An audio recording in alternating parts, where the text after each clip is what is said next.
কে যে কখন কার চোখে ধুলা দিয়ে যায়, লাল নীল বাতির ভিড়ে চেনা বড় দায়।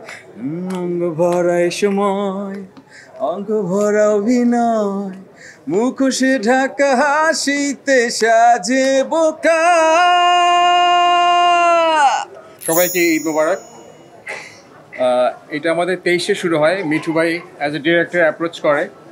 তো আমার যেটা প্রথমে ভালো লেগেছে, আমাদের গান নিয়ে তো আমরা অনেক সিনেমার সাথে ইনভলভ হই, বাট এইটাতে হচ্ছে যে একটা ভালো সোশ্যাল অ্যাওয়ারনেস, বিশেষ করে নিউ জেনারেশনের জন্য।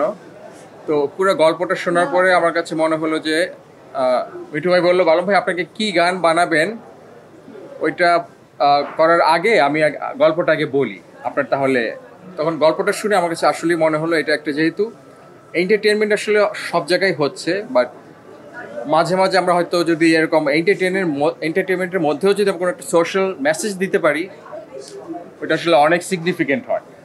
তো মিঠু ভাই এই জিনিসটা আমার খুব ভালো লাগে যে উনি যেটাই করছিল এবং আমাকে বললো আপনি এবার গান বানাবেন গল্পের খাতিরে।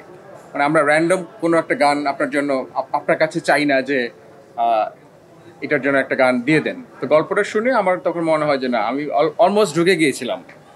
এবং মিঠু ভাইয়ের সাথে উনিও আসে। তো খুব সিরিয়াসলি গল্পটা শোনার পরে আমার কাছে খুব ভালো লাগে। ফাইনালি আজকে তো রিলিজ হলো, ইনশাল্লাহ আমি দেখলাম এবং আমারও খুব ভালো লাগলো। মিঠু ভাই সত্যি কথা আমি বলবো যে জিনিসটা একটা গল্প, একটা সিনেমা যখন তৈরি হয়ে যায়, এটা যেহেতু আমি প্রথম থেকে ইনভলভ ছিলাম এক ধরনের। আর আরেকটা হয়তো ছোট সারপ্রাইজ আছে, ওইটা উনি আছে, মিঠু ভাই আছে। আর মন্দিরের অ্যাক্টিংও দেখলাম, খুবই তুমি ফাটিয়ে ফেলেছো একদম অ্যাজ ইউজুয়াল, আসলে খুব সুন্দর।